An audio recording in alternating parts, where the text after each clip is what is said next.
They done let me in the door. They done gave your boy a chance, now the youngin' finna blow. It's a shame finna put the game in the figure four. Youngin' fresh from my... Yo, welcome back to my channel. Before we get into it, make sure you like, subscribe, comment. Man, fuck it. You ain't gotta like, you ain't gotta comment, but I do appreciate it if you hit the sub button if you're new.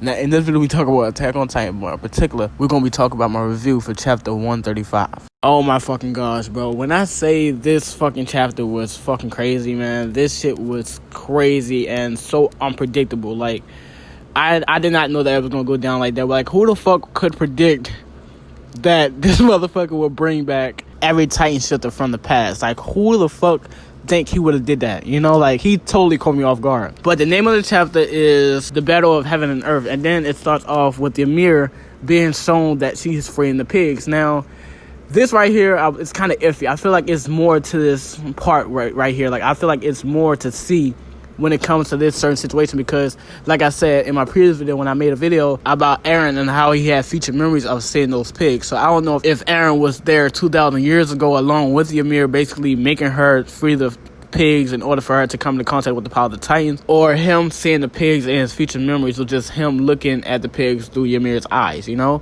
it's only two logical possibilities. So it's either Eren was there and he was behind all this shit from the very jump by using the power of the founder and basically time traveling to Ymir's time, and then basically orchestrating and pitting the little organism there and make, you know what I'm saying, just setting all this shit up for him to get the power in the future, which is tapped if that's true.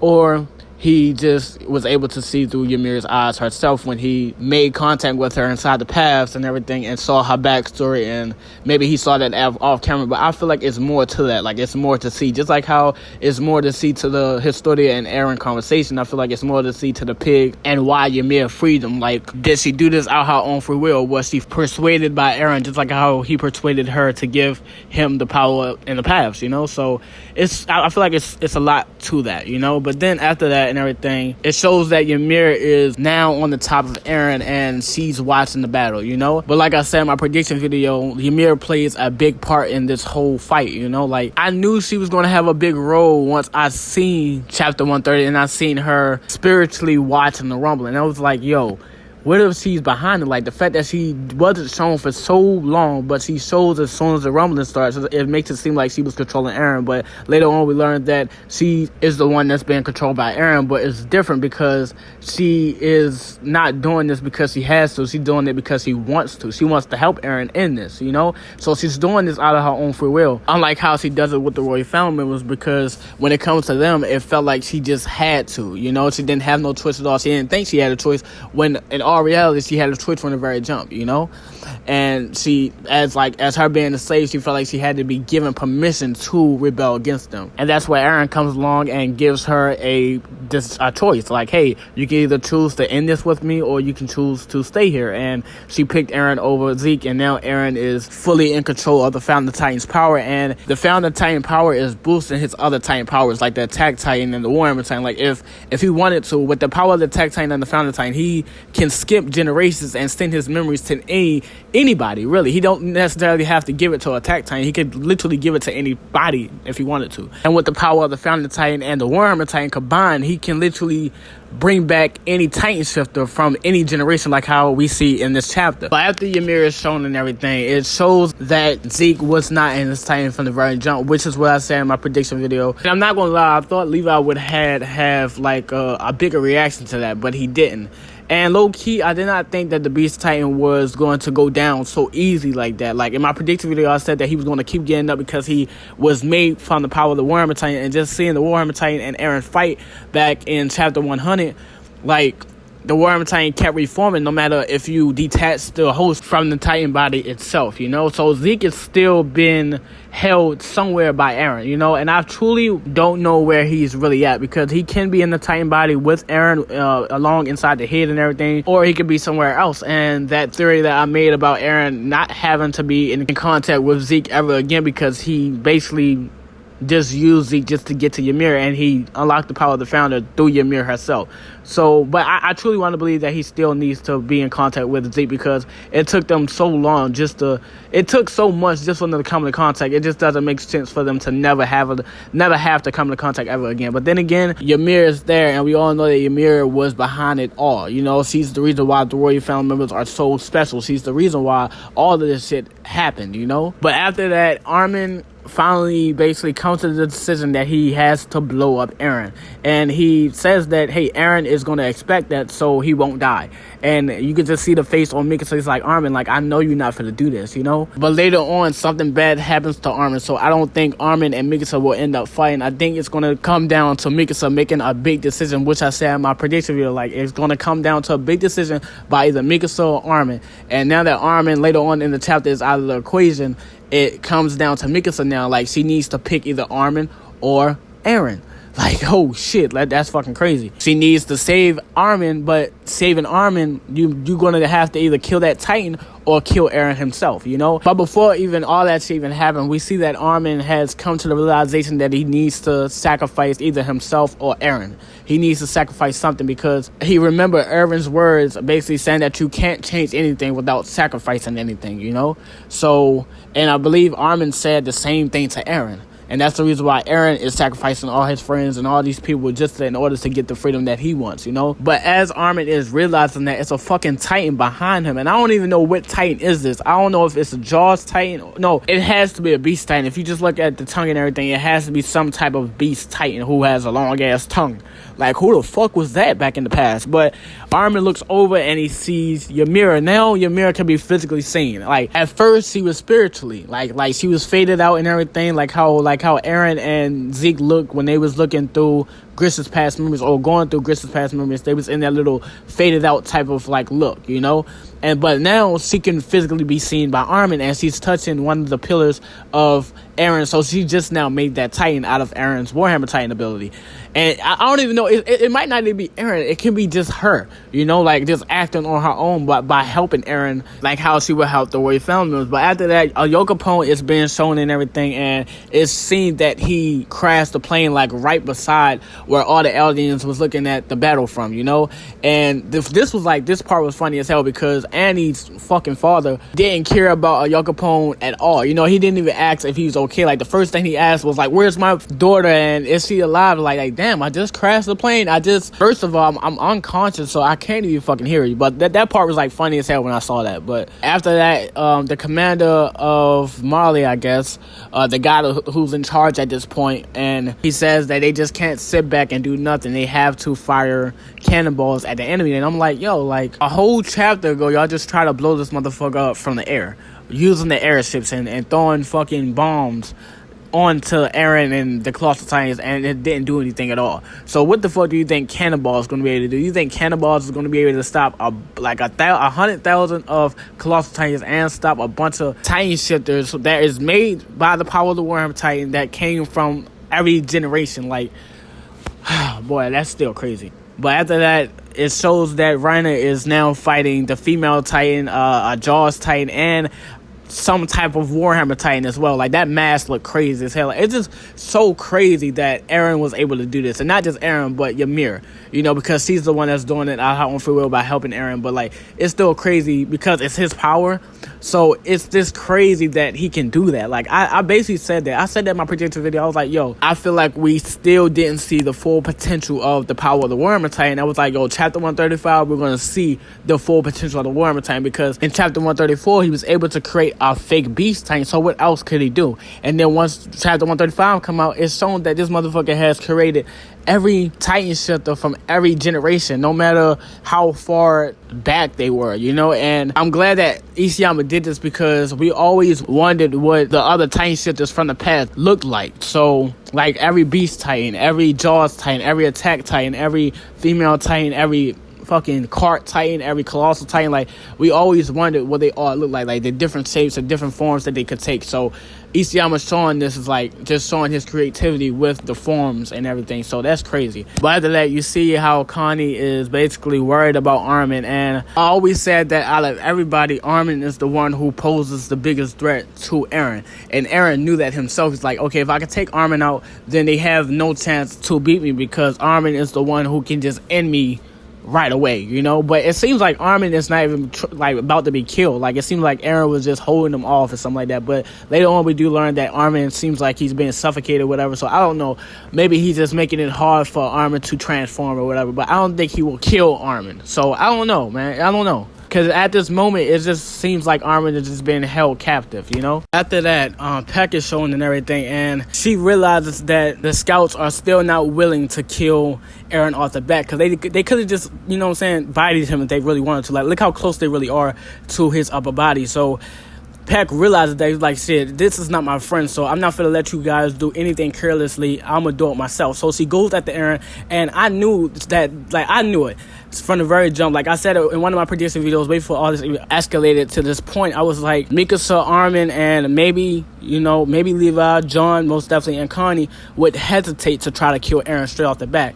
But I was like, I feel like Peck and Rhino would be like, okay, we gotta kill this motherfucker, and that's what this motherfucker ended up doing. Peck ends up going straight for Eren and using her logic of where his body could be, because it's somewhere closer to the nape, so obviously he's inside the head, like I've been saying, and Peck realized that too.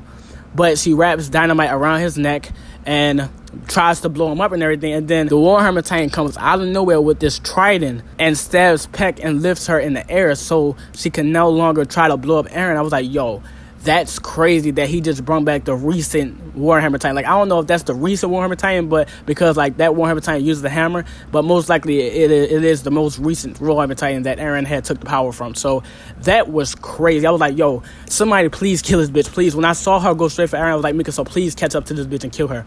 But the Warhammer Titan, before Eren had came in clutch and saved Eren. Like, that was, like, one of the most craziest moments inside this whole chapter. Like, and then after that is another crazy ass moment that happened after that. Literally, Gilliard comes out of nowhere, like his Titan comes out of nowhere and starts attacking Ryan. I was like, yo, like, they even got Gilliard. That's fucking crazy that he just brought back Gilliard.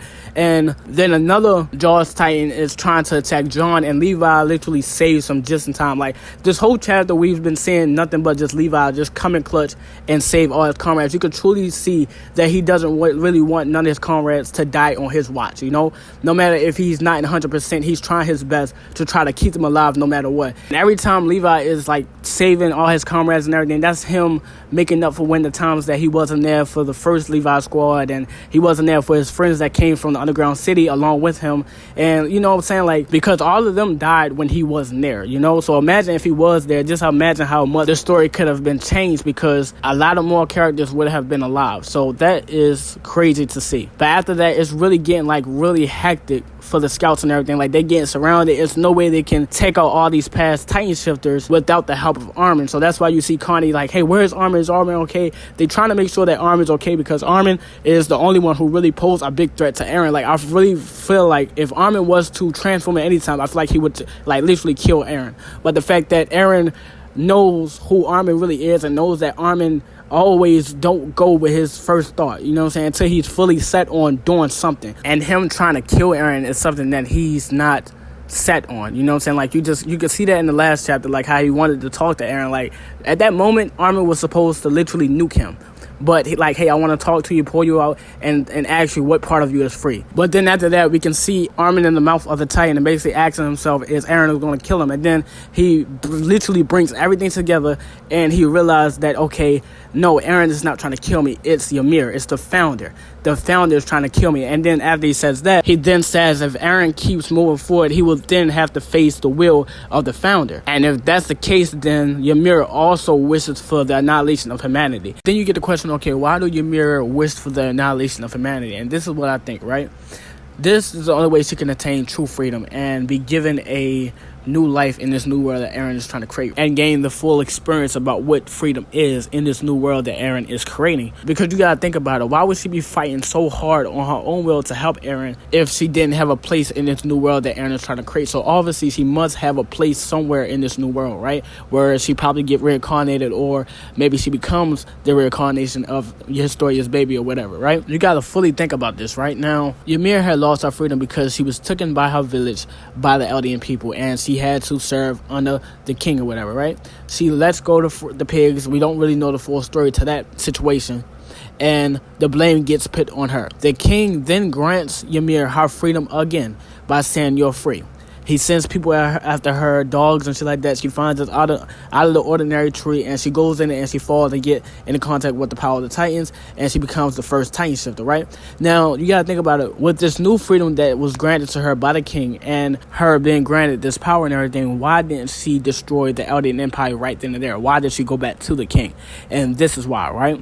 Now, she obviously thought that she was going to change. Maybe she would get treated differently. Maybe if I give the power to this king or whatever, maybe he would treat me different, and maybe I'll be treated like a goddess. And the reason why I say a goddess is because if you look at the parallel between the original Ymir and Freckleface Ymir, when Freckleface Ymir was given the name of Ymir, she got praised, she got cared for, people protected her, and she actually felt like a god, right? That was the life that originally Ymir wanted after giving the power of the Titans to the Eldian people. But instead, she lost her freedom again and just used as a slave on a bigger scale. But she was doing this for so long, maybe she felt like, hey, if I do this for so long and do this for these people, maybe they will grant me my true freedom and basically treat me like somebody, or treat me like one of them at least, you know?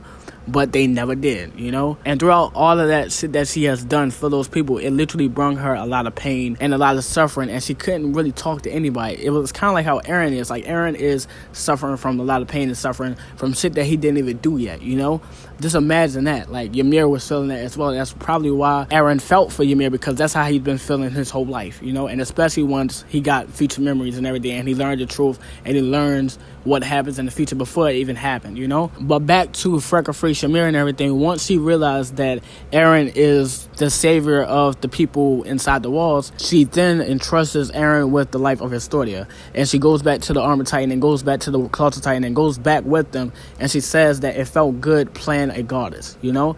Maybe that's how Ymir wanted to feel this whole time. And this whole rumbling is going to give her that. Maybe in this new world, she is going to be the princess or whatever, and actually treated like a goddess, or treated like a god and be praised and stuff like that. So, oh my gosh, that baby back in chapter 134, and how everybody was reaching their hands out toward it seemed like that was Isayama showing us what could happen to Ymir in this new world. Maybe she gets reincarnated into Historia's baby, and then she gets praised and feel like a goddess, and basically get the life that she wanted, that and the life that she thought she was going to get by giving the power to the Eldian people. But she didn't get that. Instead, later on down the line, Freckleface Ymir ended up getting that power. So what if this whole rumbling thing is just Ymir giving back all her pain and suffering, but instead of giving it to the Eldian race, she's giving it to the whole world along with Eren? And I think Armin just put that shit together. That's probably what the fuck he meant when he said it, like, hey, maybe she wishes for the annihilation of humanity. But that's just fucking crazy if that's all true, man. That's crazy. After that, Armin realizes that it's nothing that they can do because the founder is totally invincible. They probably can't even hurt her because she's most likely not physically there. She's spiritually.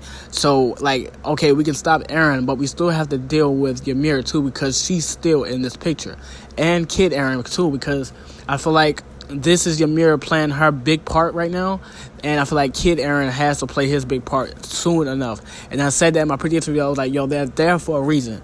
You know, they are there for a reason, man. And I feel like Kid Eren might snap out of being controlled by Eren, and maybe he tries to help Mikasa and everybody, and that's how you get that see you later scene and everything, whatever.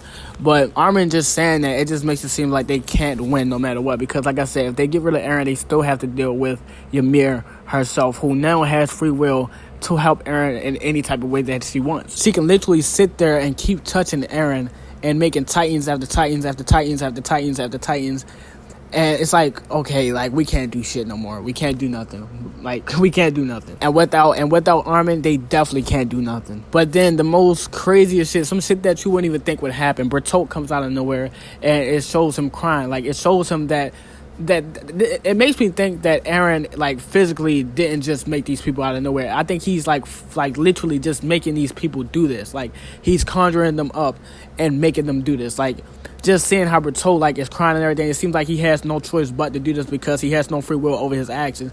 Or maybe I don't know. It's weird, bro. Like to see Bertoldt come out of nowhere, but he comes out of nowhere and the Colossal Titan comes out of nowhere and grabs Reiner and tries to eat him, and then I believe John saves Reiner, and the Colossal Titan then throws the Armored Titan into Eren's back. So this shit was that shit was crazy right there. Like that's probably like I don't even know. Like this whole fucking chapter was crazy. But after that, John is talking to Reiner. You could truly see that he really cares for Reiner now. Like they all understand each other now. They know that all of them is the same. Both sides have been suffering and in so much pain, and they just both want all this shit to end, right? But Reiner asks John like, "Hey, do you really think we can win?" And John realizes like, "Bro, like no, like I think we all going to fucking lose, but we have to keep fighting and die trying to stop Eren or whatever." And I truly believe John, like, when he says that, I truly believe, like, they have no chance in winning because, like I said, you can get rid of Eren, but you still have to deal with Ymir. And it seemed like Armin was the only one who could see her. You know what I'm saying? I don't even think nobody else could see her, but that's crazy. And at this point, the scouts is basically surrounded from the front and the back, and they don't have no more thunder spirits. Like, that ODM gear is basically breaking off and everything. It's nothing that they can do. And out of nowhere, Falco comes to save them, and along with Annie and Gabby and everything, and that's the end of the chapter. At the end, Falco ends up saving all of them. Now, my prediction about Falco didn't come true yet, but when I do my prediction videos, I don't predict that the next chapter. I predict a couple of next chapters of what might happen too. So this chapter's everything, man. It's crazy. Solid 10 out of 10. Isayama, you're fucking crazy, dude.